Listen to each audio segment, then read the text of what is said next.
Welcome to the FarmBits podcast.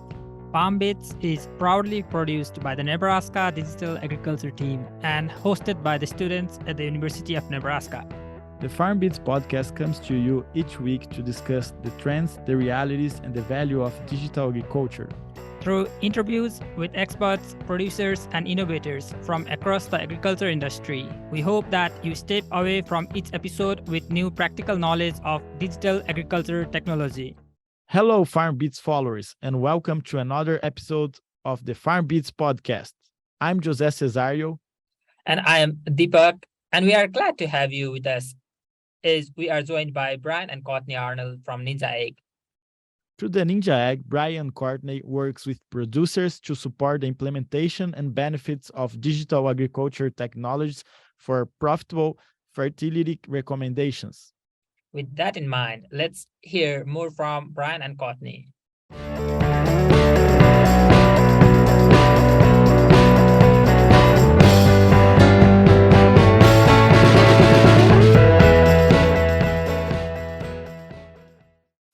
All right. Thank you very much, Dr. Arnall and Courtney, for being here today. It's a pleasure to have you guys here to chat with us a little bit in our FarmBits podcast.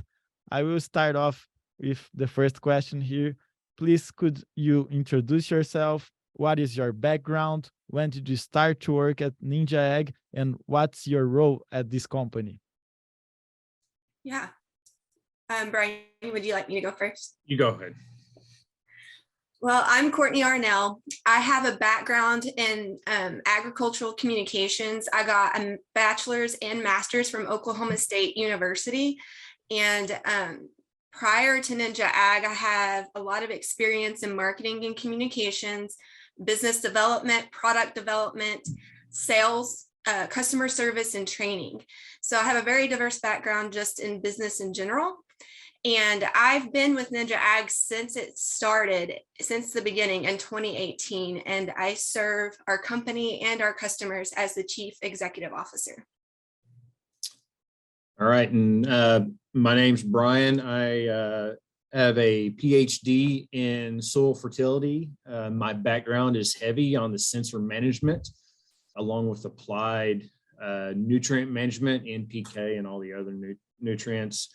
I do quite a bit of research and extension. My role with NinjaAg, one of the founders with Courtney and two others for the company, and I now serve more as a scientific advisor, kind of an agronomic ground truther, and making sure everything is lining up appropriately given the science and the understandings, and also how can we move forward with the sciences.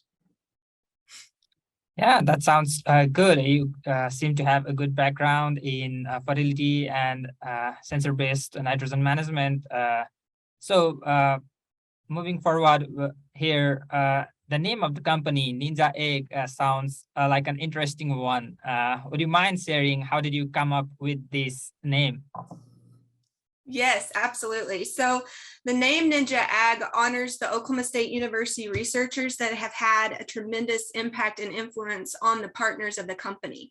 So Brian, myself, and our two other partners, Jerry May and Brady Sidwell, we all have an Oklahoma State University educational background. We all have experience working in the precision ag industry, and we all worked for Dr. Bill Ron's soil fertility program. And so Dr. Bill Ron, he pioneered the use of remote sensing for nitrogen recommendation, and he also established the difference between final grain yield and fertilizer need. He collaborated with Dr. Marvin Stone and Dr. John Soley with the OSU Department of Biosystems and Ag Engineering on sensing biomass for nitrogen recommendations and advancements in sensor technologies. The result of this was what we now know as Trimble's handheld green seeker sensor. And what that does, that sensor removes the limitations that previous sensors have had, and it standardized NIR bands. Dr. Bill Ron, he used to teach the nutrient management course at OSU. And in the course, students have to memorize and write on a blank sheet of paper the nitrogen cycle. Once they are able to accomplish this, then they're deemed a nitrogen ninja. And so the name NinjaAg comes from this course, since our company specializes in fertility management, and it's a representation of the knowledge, work, and passion that doctors Bill Ron, John Soley, and Marvin Stone did in their work in this field. Yeah, and really, and Dr. Ron loved the Ninja, the nitrogen ninja, and honestly, over the years, we've awarded more than 400 since the early 2000s. He's awarded, and myself was awarded more than 400 of these. But he loved the word ninja because he wanted the students to be agile and mobile within the nitrogen cycle, understanding the influence of organic matter, influence of weather and microbial activity, and the chemical equations that all circle around that nitrogen cycle. So the ninja comes back to being an agile, being able to move within the cycle in an agile and competent way. Oh, that's amazing. We all know, for those who works with sensors, we all have heard and read some of the works that Bill Brown did. It's an amazing job he did. And I believe he was even here in Nebraska for some time, if I'm correct. So he's a native Nebraskan, or he was native Nebraskan, and he did his, I believe it was his PhD in Nebraska. And so, so he had a undergraduate in turf. So he had his BS in turf sciences, and then his master's was under Dr. Westerman at OSU, the soil fertility specialist prior to Dr. Ron. And then he went to UNL and achieved his PhD under Prof. Olson, very well-known and famous, at least in our realm, soil fertility specialist from the 80s and 90s. And so a pretty great lineage going back. He had both Westerman and Olson, who were really through the days, the primary Great Plains soil fertility specialist. And so pretty cool background. Yeah, no, it's really cool. So moving forward for the next question here, we realized that your company's website has a quote, "Let the field do the talking." Can you briefly explain to our audience what that refers to? Yes, so our solution uses the 4R nutrient stewardship framework. And the foundation of our solution is reference strips, which helps us nail down the right time and to apply nitrogen. Reference strips, they're an area in the field where either extra nitrogen is applied or a reduced amount of nitrogen is applied.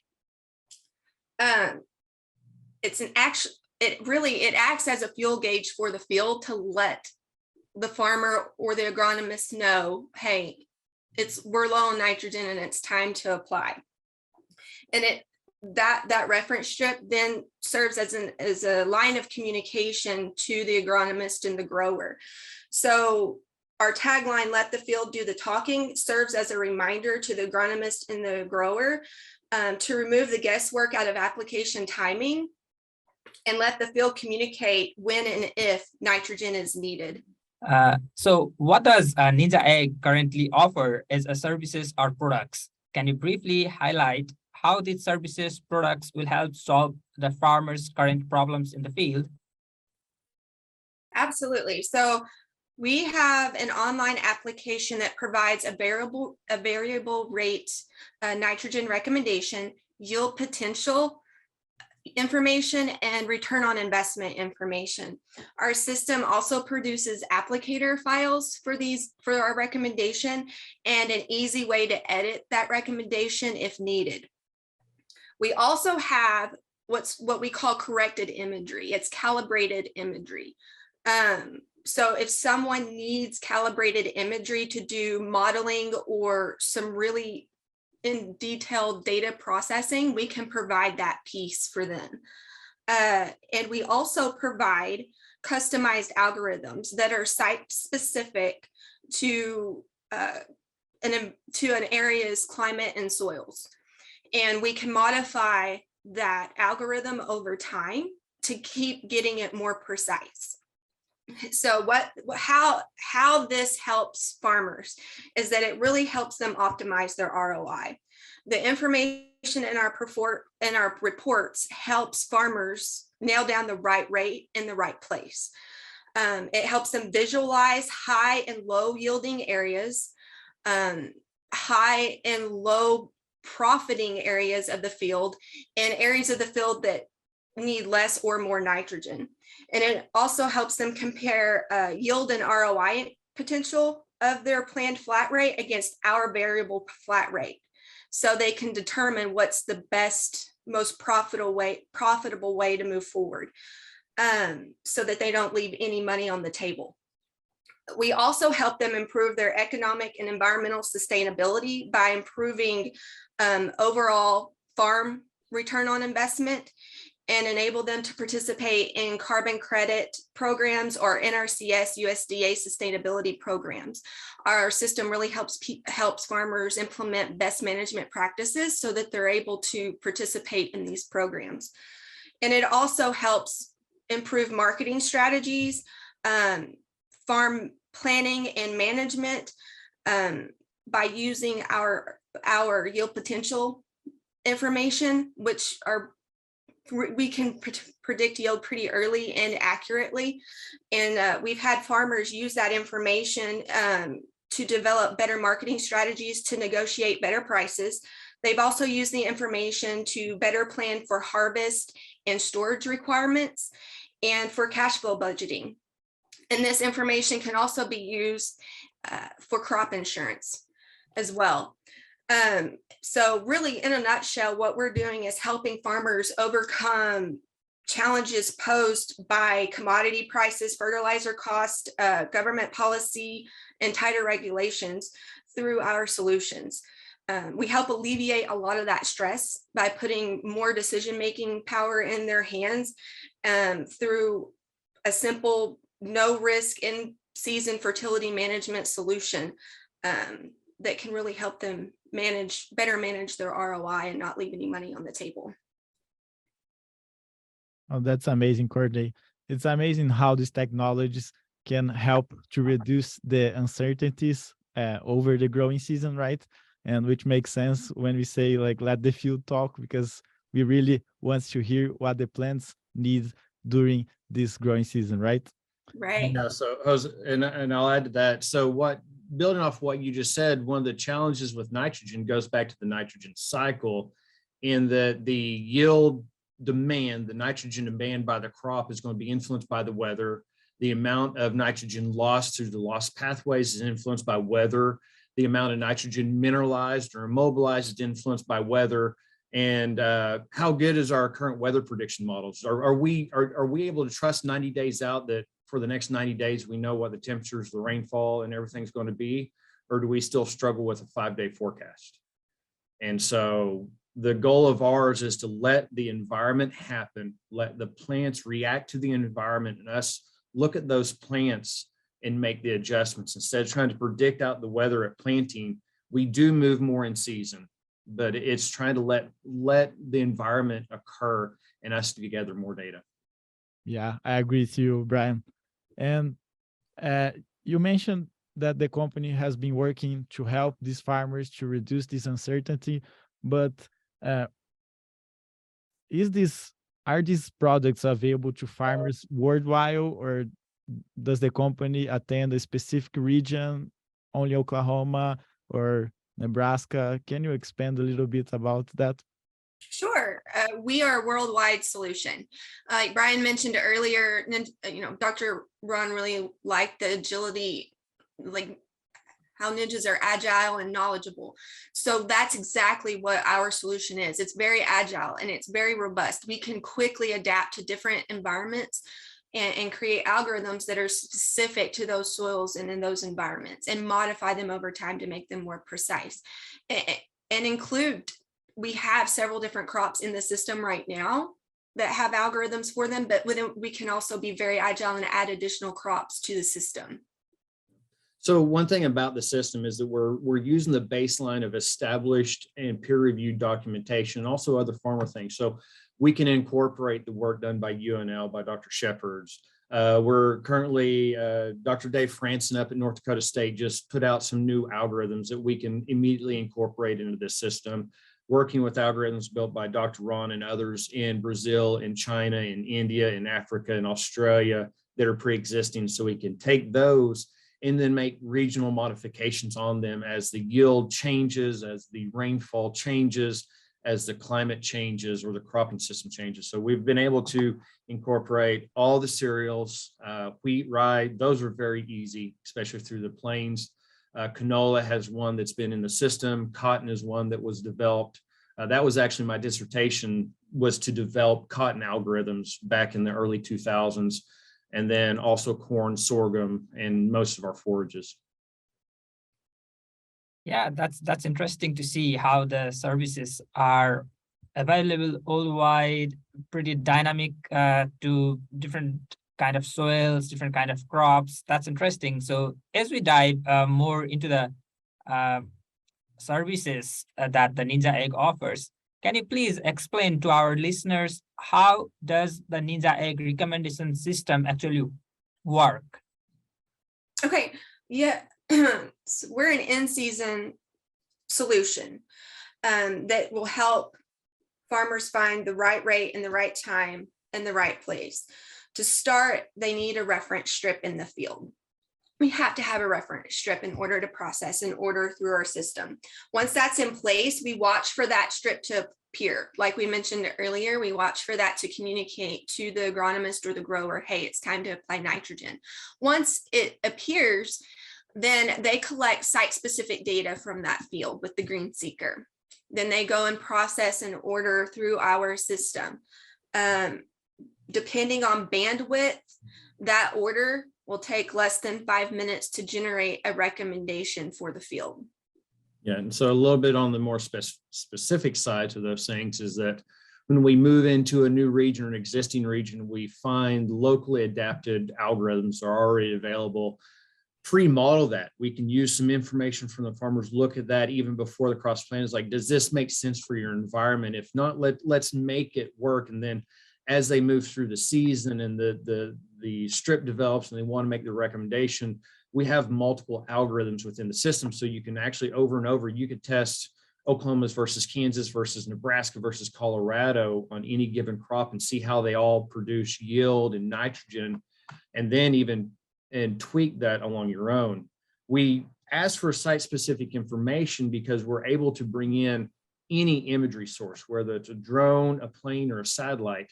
The challenge with that is all the models that have been developed, whether it's at UNL by Shepherd's Holland or whether it was at OSU by Ron and Solely, we're using active sensors, whether it was the crop circle or green seeker, which has a very narrow bandwidth as far as the red, near infrared, amber, and red edge. So it's really tight and really high quality reflectance.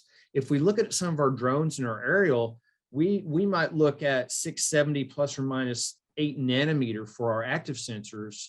A drone may be 670 plus or minus 50 nanometers. And it's also passive. So you have cloud cover, you have sun angle. And so what we're doing to utilize the models that have been made over the last 30 years is using the green seeker, or even the Holland, as long as it's got the NDVI and we can even incorporate red edge, is that we're using that to ground truth whatever satellite or whatever drone may be flying. Because most of the folks that are getting this images aren't going out there with a really good color tarps, right? As researchers, you know that if you fly a drone, you have all these calibration tools and all these things you need to do to get good data. Well, how many farmers have a calibration tarp out in their fields, right? And so this is the way to get more ground truth so we can apply the models built off of those active sensors that over the decades. That's pretty cool, Brian. It's nice to see how the company is being able to customize and do all this calibration using these tools based on each grower, right? But how has your experience been working with these farmers using all these NinjaAg services? Any particular exciting experience that you want to highlight? Yes, we primarily work with the agronomist or trusted advisor so they can provide this service to the grower. However, there are some cases in areas where agronomists aren't available to the farmer. And so we'll work more one-on-one with the farmer in those cases. But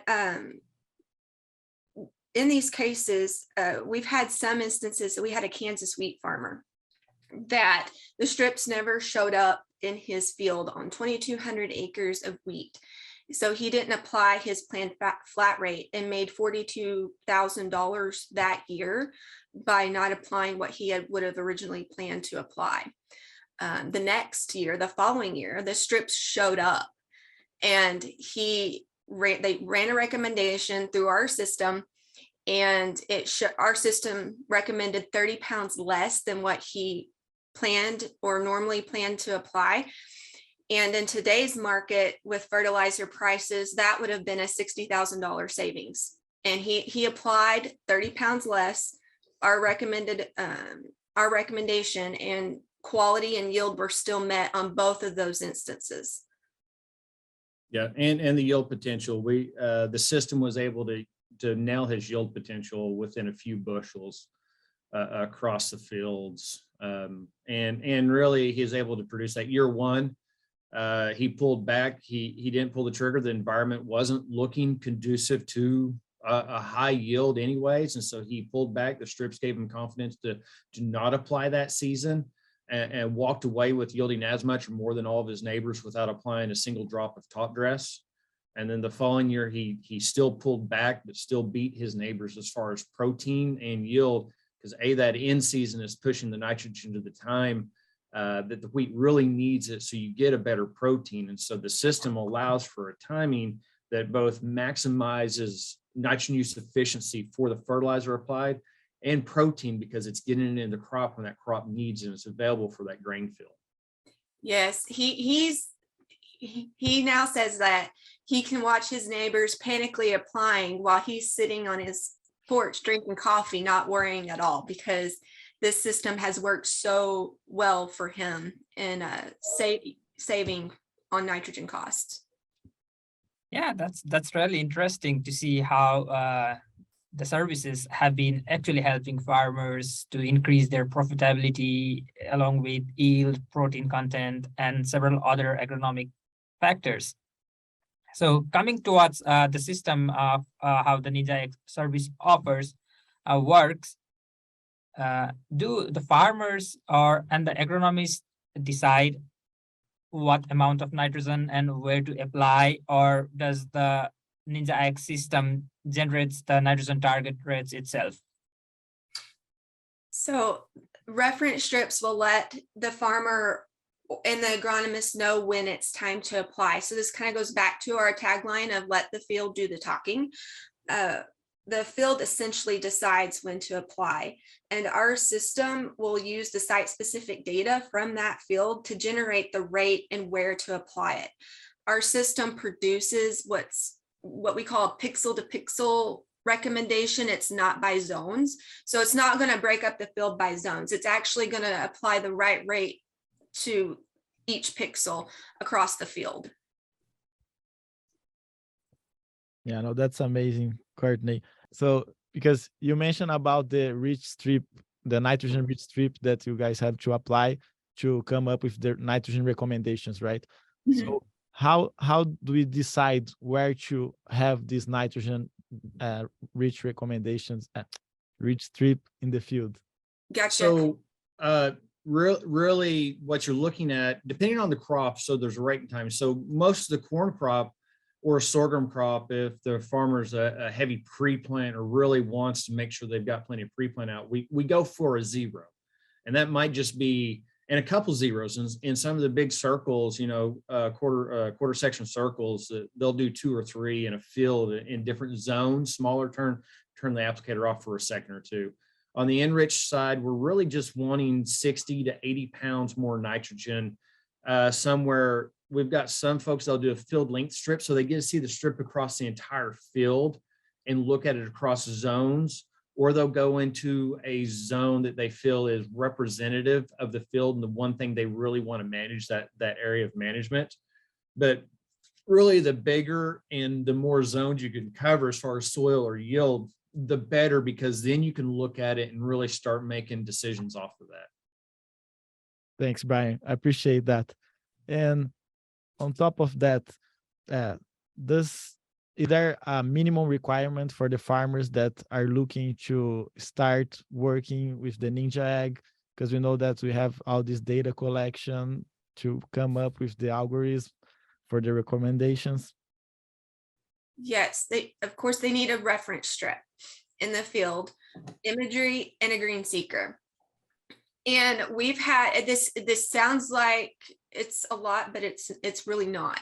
The one farmer case that we just spoke about on the 2,200 acres of wheat, he has his 18-year-old son go out there and put out reference strips on all of his fields in under a few hours. And then the time that it takes to collect green seeker data from the field, 5-10 minutes. It's not that much. We do also need shape files, so field boundary and reference strip shape file. However, in a pinch, if we need to provide those, we can do that as well. Yeah, and timing wise, so like right now, because of the timing for a wheat crop, for us, the timing on the strip for a summer crop needs to be at planting. Sorghum, corn, cotton needs to be at planting or soon after. With our wheat, especially our winter wheat, we have kind of a time lag. So right now, everybody knows you put wheat in the ground today, it's not growing, whether it's a lack of moisture or going to be temperature. So there's not a lot of growth. So we have a nice time lag. We really want the strips out, if it's an enriched strip in a wheat crop, prior to green up, so that when you get that rapid acceleration of growth, you start taking off. If you're further south and you do get good fall growth, then we want it on a little bit earlier, right? We want it on before you get good biomass production. Yeah, that sounds interesting. Like having those tools, like which are minimally require, farmers can easily have, or even like the company can provide with, and they can get take out profit out of the field using these services.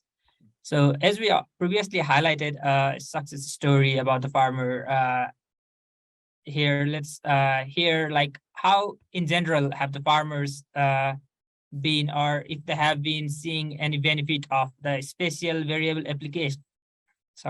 Have the farmers seen the benefit of spatial variable application related to the traditional flat rate management? Great question.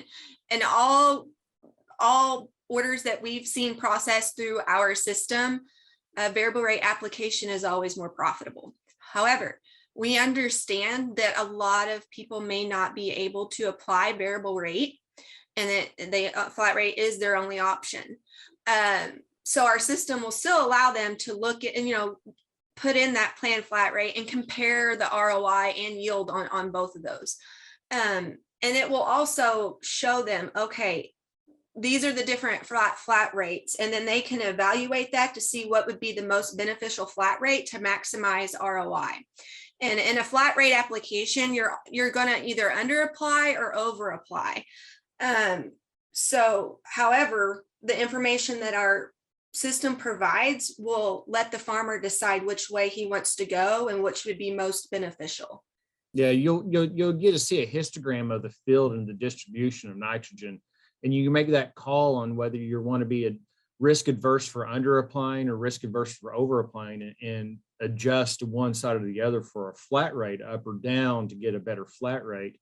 One thing about the system that we kind of created, might be because of my academic background, is that you can run as many times as you want. If you want to check all the algorithms 20 different times, or against the flat rate. So if you plan 30-pound flat rate, you can test against 40, 50, and 60 or 100, and like that opportunity to keep going back and trying different iterations until you feel comfortable agronomically with the outputs you're getting to. And you always get that ROI, yield potential, yield loss maps. Yes, our ROI report shows information to the dollar amount, the difference between the VRA and the planned flat rate. So you can see those dollars go up and down by acre and by total of the total amount for the field. That makes sense. Yes, and you can see where that's going to be coming from as well. We also show, okay, you're going to make this money by saving on the cost of nitrogen, or you're going to make this money because we're increasing your yield. That makes sense. And I know that we've been talking about the nitrogen reference, and you guys already explained a little bit how does that work, but can we just like for those who are not familiar, what's the nitrogen reference, the nitrogen rich strip, just briefly? Yeah, so we've used this. One of the best ways to explain this is that I think every farmer out there at one point is either overlapped or skipped before auto steer, that they had that gap or they have that. We're effectively making those larger. So if it's a wheat crop and you don't have a lot of pre-plant down, we want a nitrogen rich or nitrogen enhanced, nitrogen high. There's a lot of different terms for them depending on the consultants.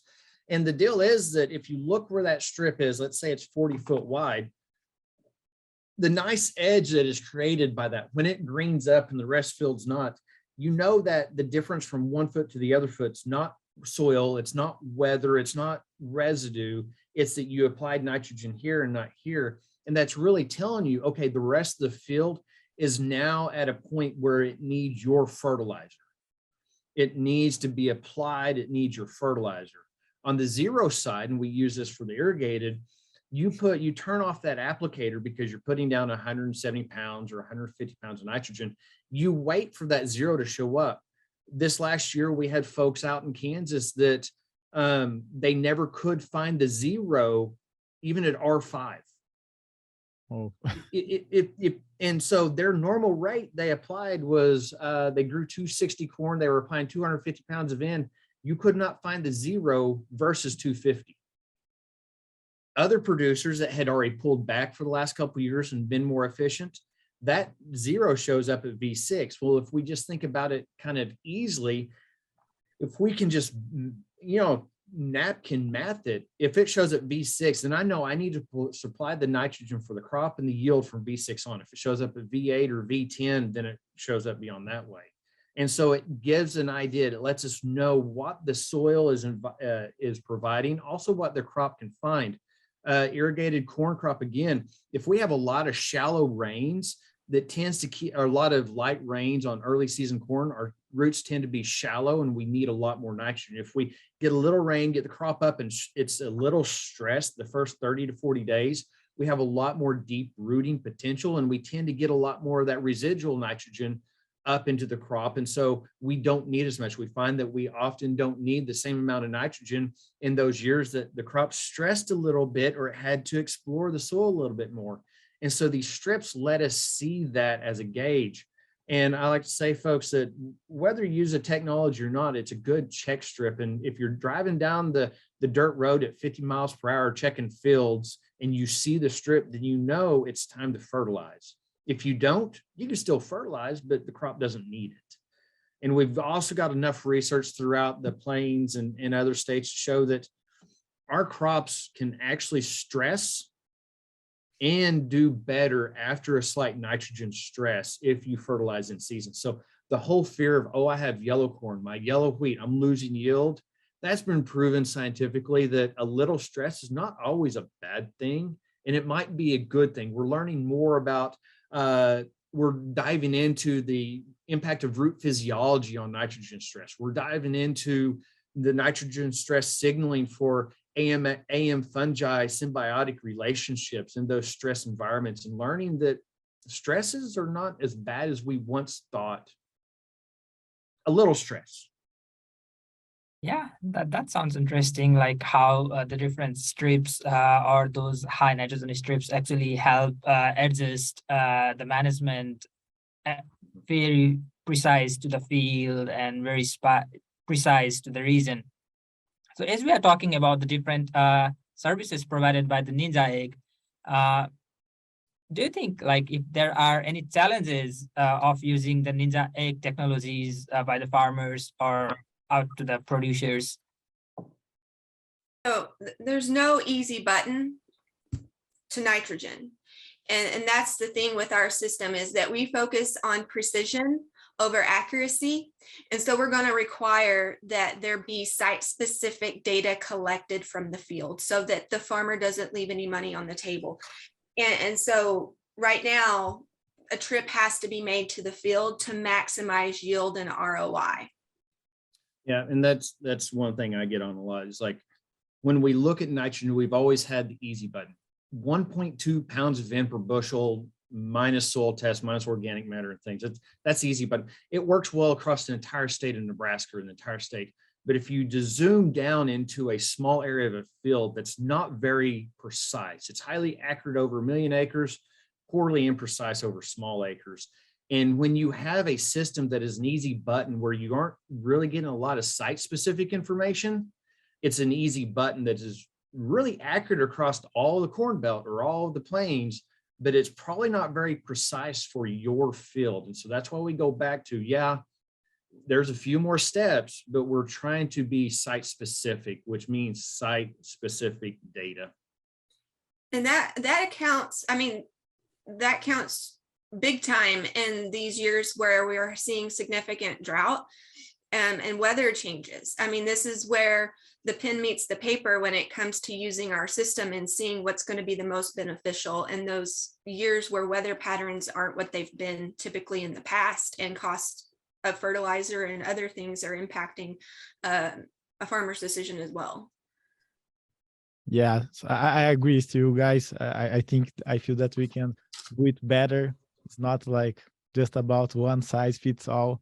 We can be more site specific, and the technologies are here to help us to improve that nitrogen management and even other fertilizers. But saying that, how do you envision the company, the NinjaAg, evolving over the next few years? Do you have any technologies that you feel that we need to improve a little more, or what are your thoughts? We have a lot of plans for our system. The capabilities of what our system can do with our calibrated imagery is endless. However, when we want to focus on adding more nutrients to the system, as well as that easy button option, because we understand that there may be times where that's needed. However, we want to do it right. We want to make sure if we add that easy button option to the system that we're transparent in the data and letting the agronomist and the grower know, hey, this is how much money you could potentially be losing or leaving money on the table by not going to visit the field and collect site-specific data. Yeah, and improving the efficiencies of even the data collection, adding efficiencies in the system. Right now, we're getting active NDVI points for each field. If we're running a satellite or a plane, then there's the options to grow is like, okay, maybe we could use one field to help calibrate a pass of a plane, or one satellite in, because the atmospheric hasn't changed that much. Drone, we still need by field, but so it's those things also improve the efficiencies. Yeah, that's really interesting to see how you envision expanding over a few years, and hopefully that will in turn help the farmers out to fulfill their needs in terms of soil fertility management. So in your opinion, what does the future of precision fertility management and agriculture look like, and what do you think are some of the challenges that are stopping or that will hinder the advancement of the data-driven agriculture? So with government policy and regulations, fertility management is going to require precision over accuracy as we start to move on in the future. And that's going to require site-specific data to make it more precise over being accurate. And imagery, it can be a powerful tool for many, many, many things. However, it's got to be calibrated. And that's what our system does. It provides more reliable data. And it's going to, what right now, it's also going to require, like we talked about before, site-specific solutions, customized algorithms that are tailored to the soil and the environment. As far as data goes, it's going to turn, I think, from what's currently now a time-consuming process to something that gets a little bit more quicker as technology and solutions mature more. Yeah, our challenges right now when it comes to data driven is the collection of data and good data, and people slowing down. When you have a crop consultant that has to manage 20,000 acres, do they want to slow down and collect data? That we're in an agronomic realm that it's a push for more and more acres, which do we provide an agronomist? Do you do service more acres, or do you service less acres better? And so there's that challenge. If we're pushing acres, if an agronomist is supposed to go from 20,000 to 30,000 acres, we're not going to collect good data. We're not going to have the time. So we're in a system right now. We got to make the groups have to decide, are we going to do more acres or better on the acres we have? And that, I think that's one of our current challenges, is the upscaling of some of this stuff and the time it takes to slow down and collect a good data stream. I agree with you, Brian. And I think with these technologies, maybe we can get there, right? So as we are getting to the end of our interview here, we have 3 more questions. Is there anything that you would like to share that we did not talk about here today? Yes. There's no upfront cost to using NinjaAg. We don't require prepaid acres. We only charge once an order is processed through the system. So it's very minimal to no risk option for fertility management, and there's minimal to no investment involved when using our solution. The cost really that's only going to occur would be the cost of a green seeker and putting out a few extra pounds of nitrogen if you're putting out enriched strips as well.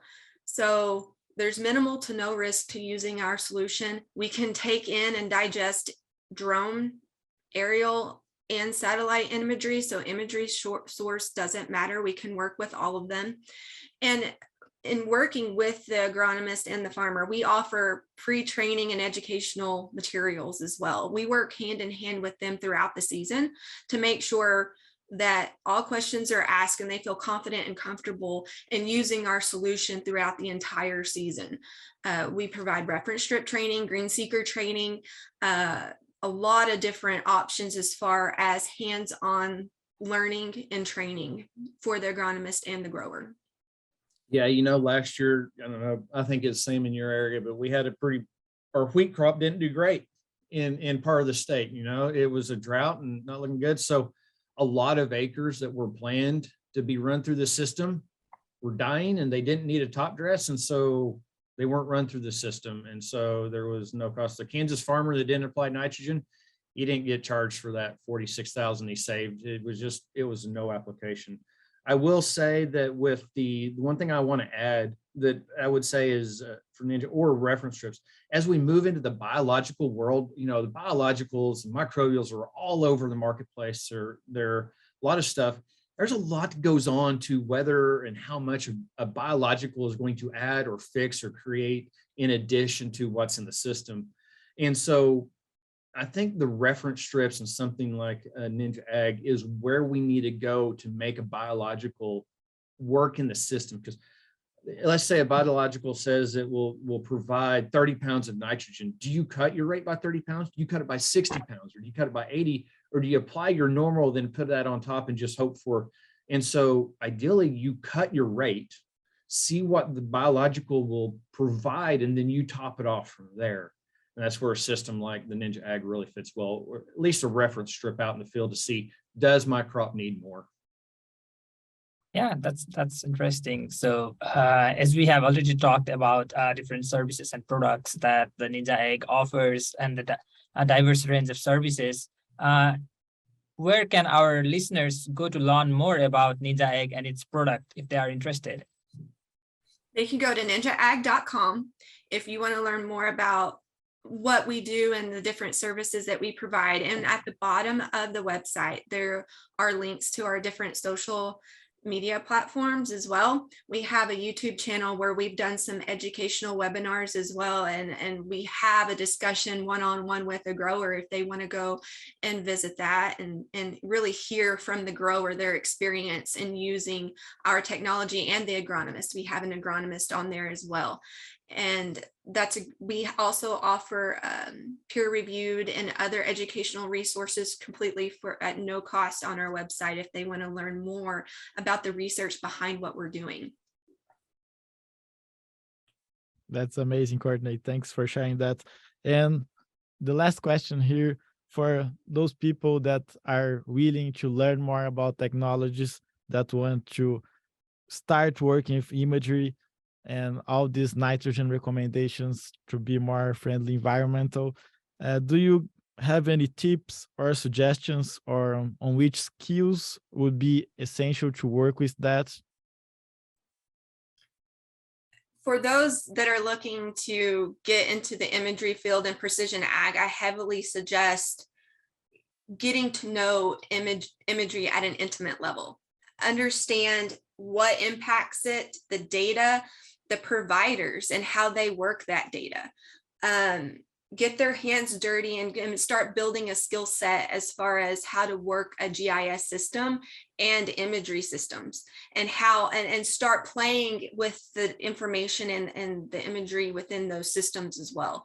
That as an employer, that's hugely important, that I know that I can hire somebody with not only the knowledge and the expertise, but the skill set to be able to work in those systems and be able to hit the ground running and bring their knowledge and expertise and skill set as a value to a company and the industry.